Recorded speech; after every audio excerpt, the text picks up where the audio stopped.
Olá, minha gente, tudo bem? Aqui estamos para dar continuidade ao vídeo que nós viemos trabalhando a partir da semana passada.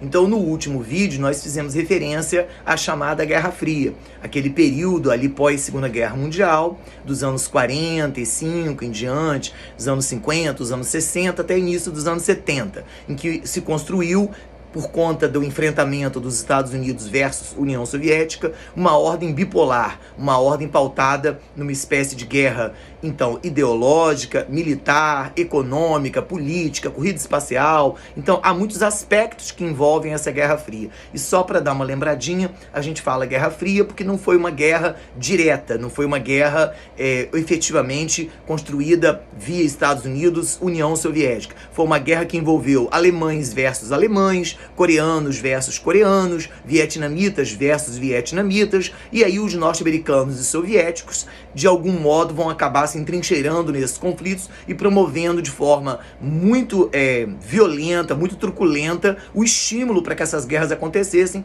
ora apoiando o Vietnã do Sul, ora apoiando o Vietnã do Norte, ou a Coreia do Norte e a Coreia do Sul, a Alemanha Ocidental, a Alemanha Oriental, e nessa perspectiva a gente entende o sentido de uma ordem bipolar, não é isso? Mas, a partir dos anos 70, e esse é o ponto que nos interessa aqui no dia de hoje, a partir dos anos 70, a gente fala de uma espécie de distensão. Essa palavra foi usada pela diplomacia francesa nos anos 70, né? Détente em francês. A ideia de uma distensão. É como se a musculatura política internacional estivesse muito retesada, porque havia a ameaça constante, a ameaça permanente de uma nova guerra mundial, e nos anos 70 os dois países começam a pisar no freio. Há uma espécie de desaceleração dessa Guerra Fria. E por que houve essa desaceleração? Do ponto de vista tanto para os Estados Unidos como para a União Soviética, nos anos 70, nós tivemos a crise do petróleo em 73, ou o choque internacional do petróleo em 73,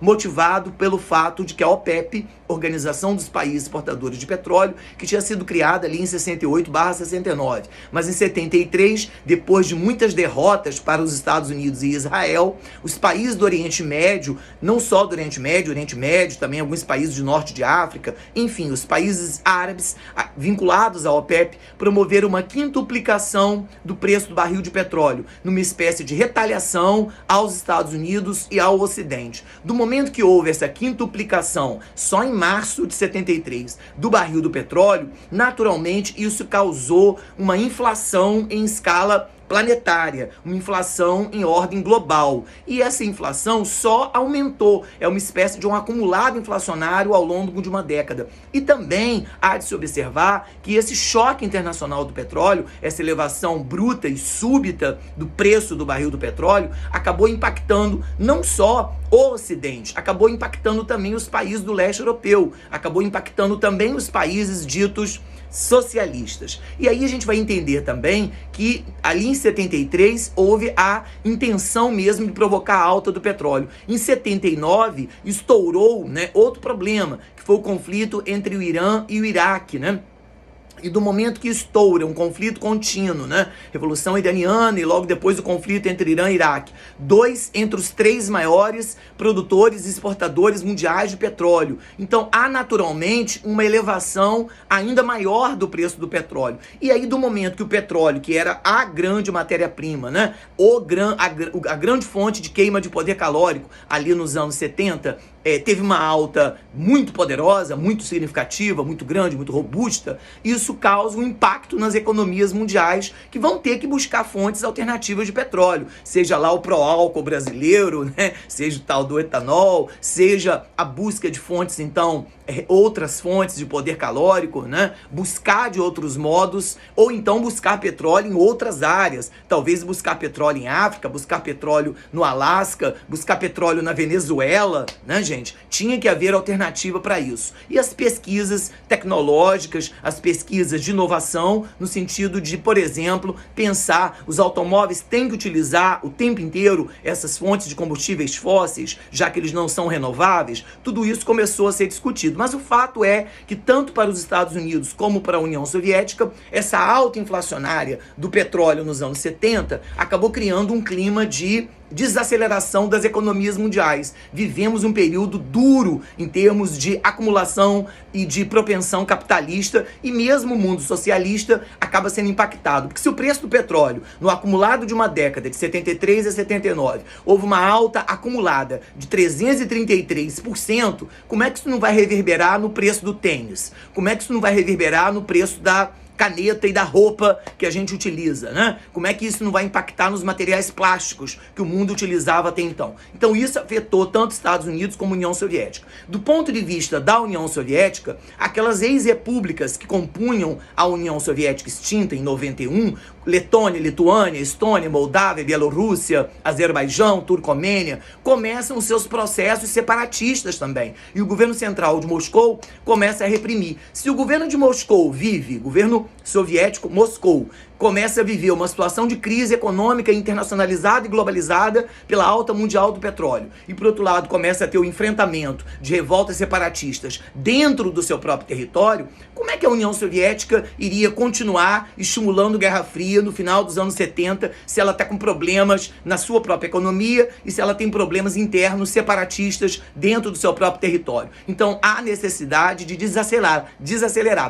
Há uma necessidade de frear essa discussão sobre Guerra Fria. E o outro ponto que eu chamaria atenção é que no caso dos Estados Unidos, além da alta inflacionária, que aí reverberou para todos os países do planeta, né, sem exceção, há de se observar que nos anos 70 os Estados Unidos viveram as agruras do fim da Guerra do Vietnã. O país sai muito escaldado dessa Guerra do Vietnã, né? Foram lá, brigaram, ficaram 10 anos e acabaram saindo do Vietnã e não imprimiram ao Vietnã a vitória que eles queriam imprimir, saem muito arranhados disso. E para completar, além dos prejuízos econômicos, o desgaste de 10 anos, as mães e pais pedindo para que seus filhos voltassem do Vietnã, a popularidade do presidente em queda, a ideia da guerra já não está mais convencendo ninguém.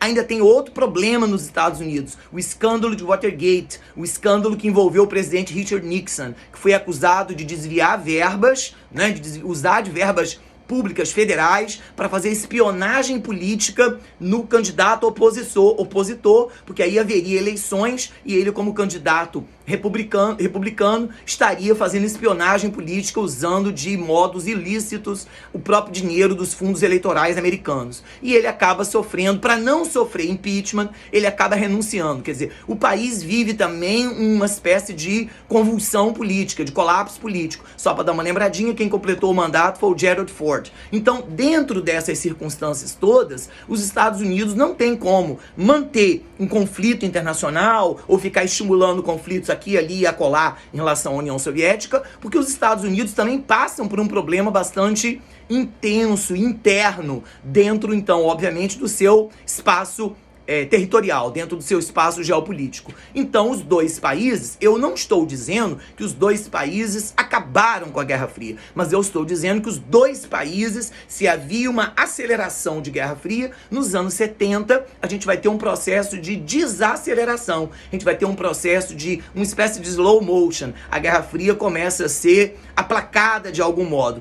E isso vai caminhando, isso vai acabar desembocando nos anos 80, no processo mesmo de desmantelamento dessa ordem bipolar. Aí tem um processo de colapso final da União Soviética, lá com Mikhail Gorbachev, nos anos 80, e os Estados Unidos começam a enfrentar outros aparelhos e aparatos muito fortes a partir dos anos 80. Estou falando da União Europeia, estou falando do Japão, o nível de competitividade, China já nos anos 90, começa a se tornar bastante grande. E o modelo americano envereda pela discussão do capitalismo neoliberal. Mas aí já é papo para o outro vídeo, para o próximo vídeo, para nós discutirmos juntos as questões relativas aos anos 80 e aos anos 90. Fica aqui meu muito obrigado, um desejo para que vocês apreciem esse trabalho e peço aqui de maneira muito humilde, dá um like, curte, compartilha e faz esse trabalho nosso crescer bastante. Beleza, minha gente? Muitíssimo obrigado e até a próxima.